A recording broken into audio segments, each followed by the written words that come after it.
सत श्री अकाल दोस्तों, आओ सुनू अज मैं एक ऐसी माँ नाल मिलाउणा जिहड़ी कुंडियां दे नाल मंजा बुनदी है। अज कल तो पता नहीं होना भाई भी कुंडियां वाला मंजा भी इदां बुनिया जांदा है। मिलदे आ माता नाल, करदे आ गल्लां बातां। वाहिगुरू खालसा वाहिगुरू जी की फतेह। भैन जी वाहिगुरू जी का खालसा वाहिगुरू जी की फतेह। भैन जी ये तुसीं काम पहला कितों सिक्ख्या सी? बिल्कुल मेरी वड्डी भैन जाणदी, बहुत कीता जी, हत्थी तैयार किया, घर का चादर बनाओ, घर बिछाइया मंगाई साडे।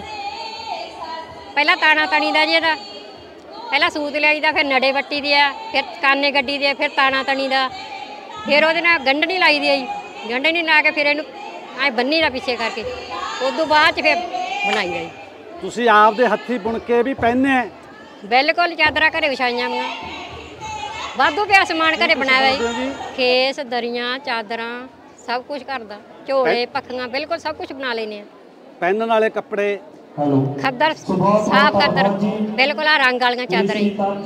कितना टाइम भैन जी तुसीं काम कीता है? कीता जी 10-12 साल। अपनिया लड़कियां दा दाज भी बनाया इहदे राही? दाज वाधू पिया, लड़कियां बाहर गईयां, दाज दिता भी है लड़कियां, पर बाहर चलिया गई दोने। कै लड़कियां भैन जी? दो जी, दोए बाहर है? हाँ जी दोने। लड़का इधर है जी, फोटोग्राफरी का काम करदा। वाह हाँ जी, सिद्धू फोटोग्राफरी कट के देख लियो। हां जी, सिद्धू फोटोग्राफरी कट के देख लियो। किहड़ी जगह तो? भाई रूपा।